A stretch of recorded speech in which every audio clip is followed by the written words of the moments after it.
Morning guys and gals, Froggy here. I'm going to jump into this project that I'm doing. I just started it. This is resealing of the shower at my place, and it seems like what the original builder of the house used is not like any silicone sealing caulk that I'm familiar with. It's much harder. Um, I don't think it's as hard as grout, but it's harder than silicone. So I'm not sure what it is, but it's a devil to get it out of there. What I am using to soften it, and I looked around quite a bit, WD-40. You can go on YouTube and check out some videos. There are some specialty products. There's silicone remover, but I'm not sure that would work for me because I'm not sure this is really silicone.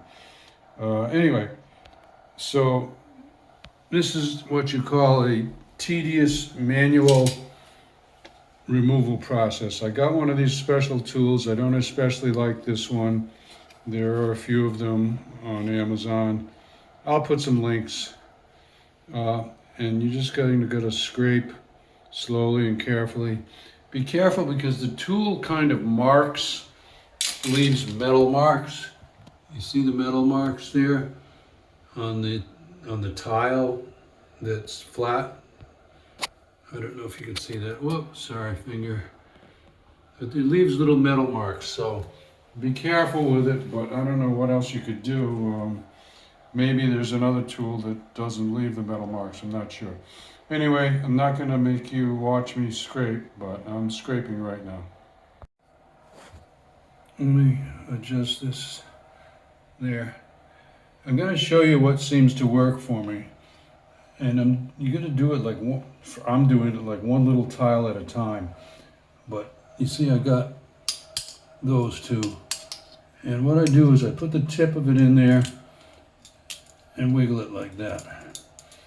There is literally nothing fast about how this goes, but that gets a good piece of it out there. You want to get as much of that out so that when you lay the new stuff in, it's got a place to go and it's going to be nice. Okay? I'm not sure how much softening the WD-40 does. I guess it does a little bit. But basically, what I came up with is just like this craft knife. Maybe somebody has a better name for it.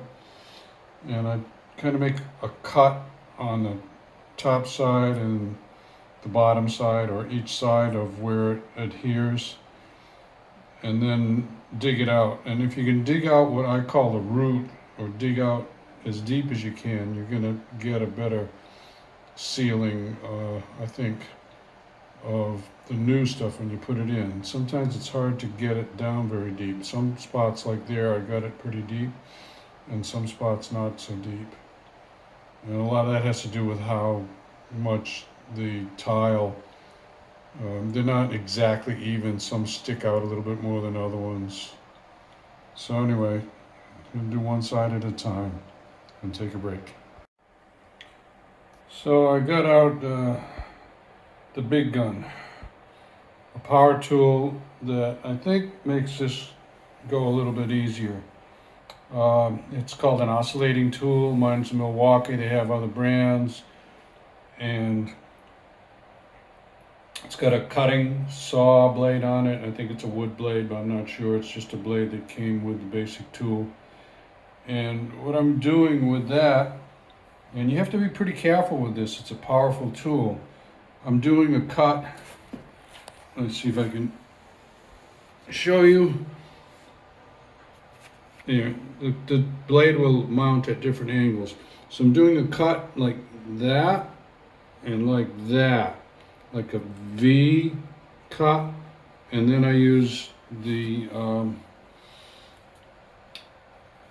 craft knife to dig out what's in the middle of the two cuts. And that seems to be working pretty good. Now we've got one more idea I might try, and that's a Dremel with a rotating blade. But I'm going to go a little bit further with this. I might not need to go to the Dremel.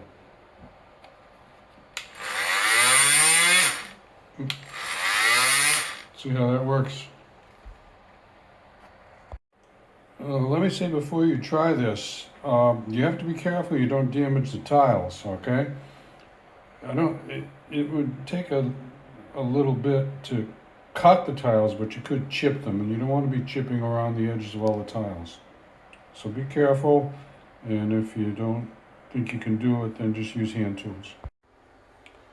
So here's where we are. I like making the cuts with the multi-tool, but then you have to go to your hand blade. And I've got to get some better. This is like about the cheapest one you can buy.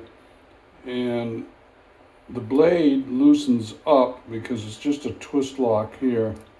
And as you use the blade, you're using the blade maybe a little bit harder than what it was intended. But nevertheless, I'm going to see if I can get a little better craft knife.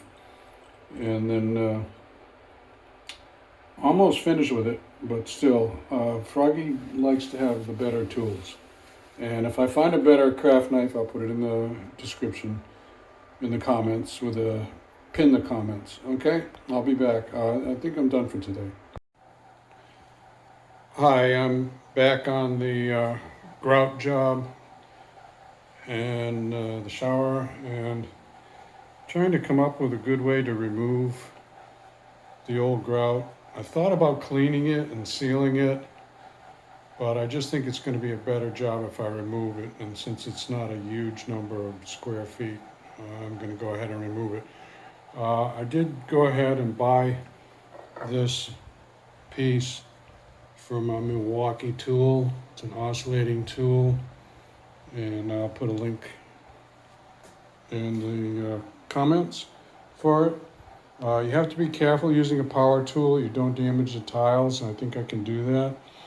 Otherwise, you can also use a hand tool, which I did also order some of those. It's got a diamond blade, pretty much the same as that, only you use your hand power instead of a power tool. So I'll show you that when I get it. This is going to get loud. I'm going to install that blade and try it out. So I'm going to describe to you how I'm doing this. I'm not going to make you suffer through watching me, but the blade can go on different angles. This is a pretty good setup. I'm using it on low speeds, like 1, 2, 3. All right. I'm using the weight of the tool. Now, if you have a tool that's not as heavy as this, you might need to put a little bit of pressure. I'm just using the weight of the tool.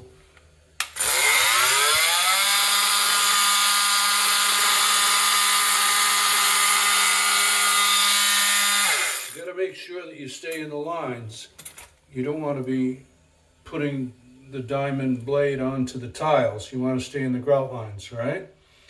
And you can change the angle on the blade. So this way I can get all the way up to that line there. And then I have to reverse to get to that line there. So this is going pretty good. How much to remove, it's up to you. I'm not removing or replacing any tiles, so I'm not going to go too deep.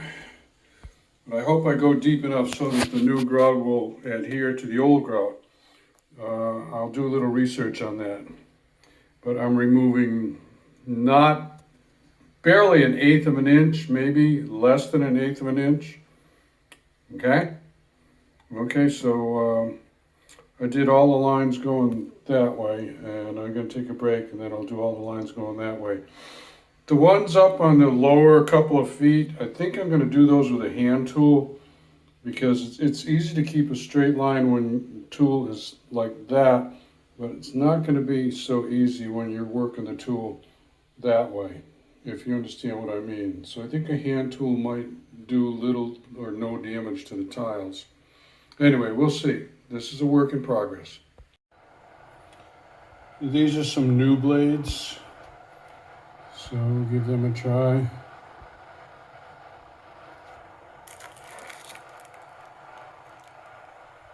And the other one I had was Milwaukee. So these are like 4 for half the price. Go figure, but I don't know if they're any good. So there's side by side. The one with my thumb on is the Milwaukee. So the blade is a little bit different sized. Doesn't have quite as sharp a point on it as that. And there are my little fingers wiggling. And the diamond grit, if it is diamond, is much coarser. This Milwaukee's a finer grit. Whether it'll work, we'll see. I mean, it could be good enough to get the job done, but I'm going to tell you. Okay, so let's just review this quickly before I move on to more of the project. So the Milwaukee at $35 at Home Depot. The Chinese at $14 for 4 at Amazon. So that's $35. That's about $3.50 each, so 10 times the price. The metal of the part that attaches to the tool is a little thicker here. I don't think it makes much of a difference. The blade cut is a little bit thinner here, and I do think that make a difference and maybe an advantage if you have thin grout lines. But again, not that much of a difference. I used both of them on the job. They both worked with my grout lines. Now, as far as how long they last, I didn't do a huge job with them. It was a shower stall, maybe 3x5 or 3, yeah, about 3x5. This has still got life. This has still got life. So the diamonds stay attached to the blade, which is a good thing. And all right, 35, 350. You do the math. Okay, I'm not going to say any more about it. And one thing, please don't get me wrong. I like buying American, but so much American is actually imported from other countries anyway. So it's almost hard to find something that's made in this country, you know? Forgot one thing, trying to be fair here. The Milwaukee does come with an adapter for if you want to attach it to a Dremel tool instead of a Milwaukee tool. So, boy, I'm having trouble focusing here. Sorry about that. This one does not come with that adapter. Okay? Okay, let me get you caught up on this. So you know Froggy's all about the tools. So I got some more tools. You gotta have the right tool for the job. So we went over the power tool, and I already showed you all that. That's a Grout Tool.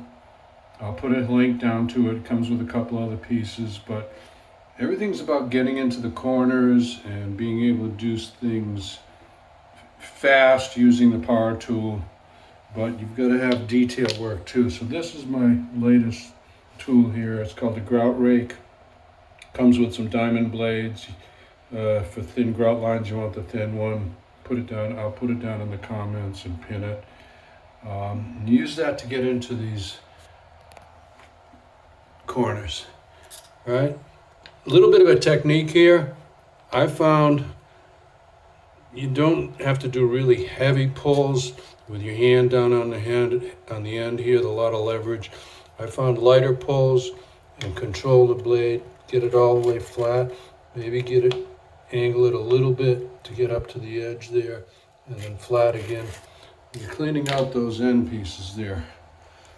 And what else? I'm going to try and do this without removing the glass door, because it probably weighs over 50 pounds. It's an awkward shape, and I can't do it all myself because you've got to do some unscrewing while you're holding it, and I just don't have any other big man to help me do that. So, and mostly the bad grout was in this area here, not so much up high or near the door. So I'm not doing full grout, you know. Up there it's really almost perfect. So new tool, okay? Back on it, I'm doing this wall here. Then I'm gonna finish 2 more. I already did all of that one. And then we'll be ready to start putting some grout in. The one thing I'm not sure about, and we're gonna have to just find out, is how deep do I have to remove this for the new grout to stick in there? I'm roughing up everywhere, so it's gonna have a surface that's okay, but I don't know how deep I need to do it. And I really have not been able to find any information yet. And then by the time somebody puts a comment in, and the job will be all done anyway, so wish me luck. So there's my 1, 2, 3, 4 tools all in one place. Power, real specialty shapes on the end. That's the V shape, and that's a scraper or a rake. Okay, you gotta have good light too. Vacuum. More light. Okay. Okay, I'm back. Just a little quick short thing here. Nothing I could find said anything about preparation before applying the grout, except for clean and dry. There was one company that said you should buy this super duper special product, but I think that was probably more them trying to sell more of their special chemicals than anything else. Anyway, long story short, what I'm going to do is wash it with white vinegar. Just a little bit of a coating of white vinegar all over the grout. It'll also clean the tiles, and you guys probably know vinegar is slightly acidic, so that's my theory anyway, that slightly acidic will prepare the old grout surface for accepting the new grout. Okay, I'm gonna wash. Okay, well, I don't think the vinegar was doing very much. So I tried Purple Power, which is a solvent cleaner. I mix it up myself, 50-50 with water. And that did a little better, but still not that great. So what I'm going to is hydrogen chloride, which when you mix it with water, it turns into muriatic acid. So this was actually already muriatic acid, 30%, and then I diluted it 50-50 with water. So this is, it's still strong, but not straight 100% muriatic acid, which would be really nasty stuff. So I'm going to try this, okay? And then I've got a lot of air circulating here, and I'm going to hit it, wash it down with plain water as needed. Okay, so let's try this. By the way, besides disinfecting pools, one of the other uses of muriatic acid is cleaning up masonry. Masonry is like grout. Well, that is very strong stuff. I had to actually step away from the enclosed area of the shower stall because the fumes were just not being, the fumes were bad. Anyway, the muriatic acid foams up on the grout lines, so that's good. I think that's doing just what I wanted to do. However, it does not seem to clean the soap scum off of the tiles very well, but I can deal with that later. So for now, I'm going to shoot the rest of the enclosure with the muriatic acid. I think I'm going to do just a section at a time, and then back away, and then rinse it with water, just because it's too strong. Okay, here we go. This is what I'm using. It's pre-mix, and you can mix your own. I'm not going to get into that. I have a grout float there. I've got some clean sponges, water, and you have to kind of work this a little bit fast because the grout sets up. You got to lay the grout in to your joints or grooves, and then clean it a little bit, and then eventually polish it all within, I would say, 30-45 minutes. So what I'm going to do is the 1, 2, 3, 4 walls first, finish that up, and then I'll do the floor as a separate thing. Now I'm not doing full grouting because this is not a new installation. I'm just cleaned out, as you saw in the previous, in the video, some of the grout lines, and I'm going to put them, renew them. So this is a little bit different than somebody who's doing a full grout new install. Okay? Gee, let me, there, a little better on that exposure. Okay, I'm going to need 2 hands, but I will show you the technique.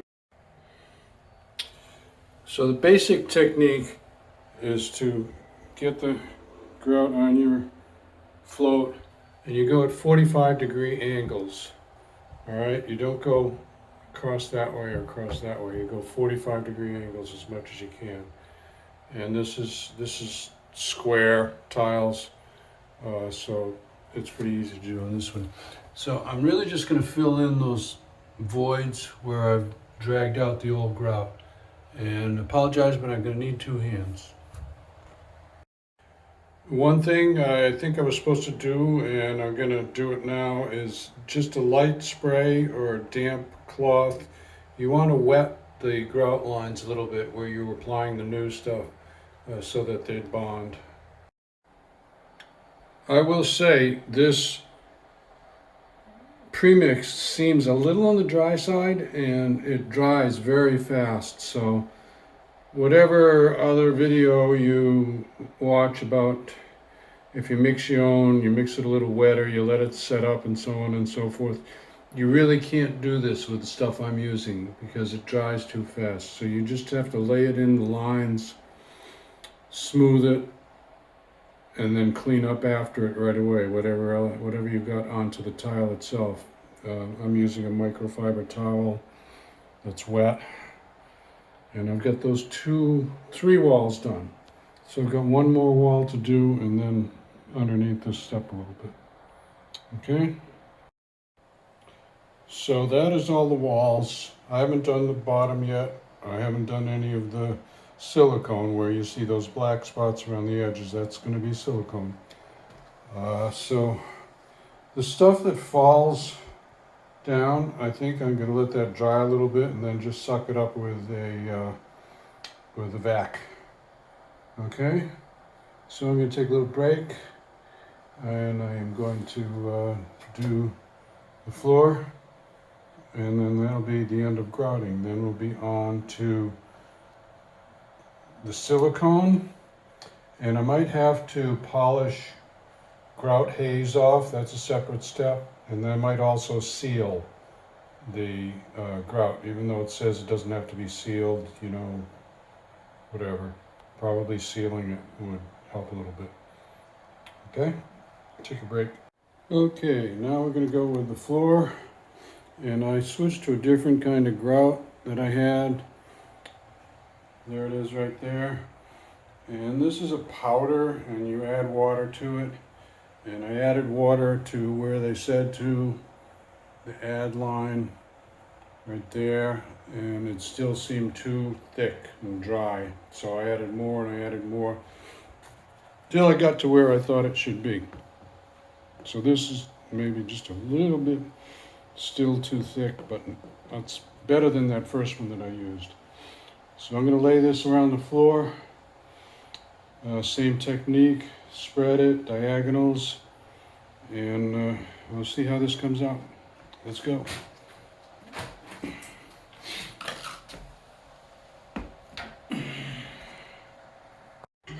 Okay, Well, let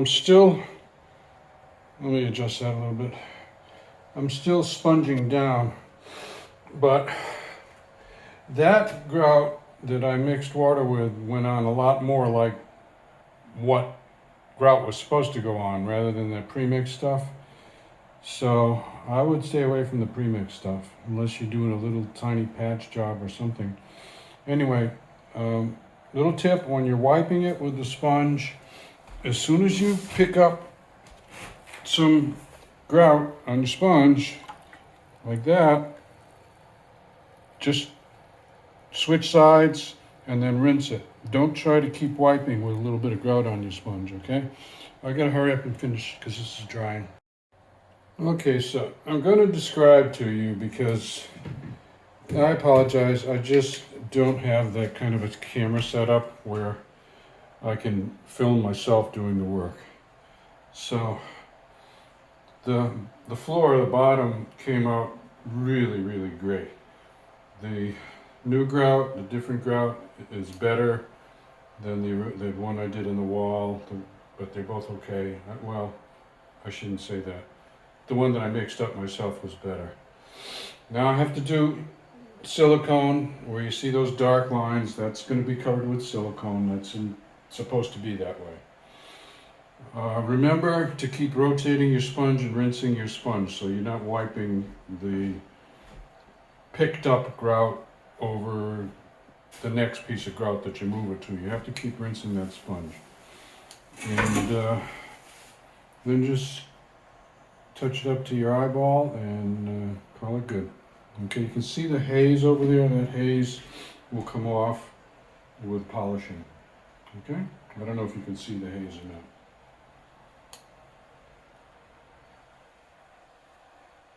Yeah, I think maybe you can see it a little bit when I turn the light. That's haze. That's grout haze. Okay?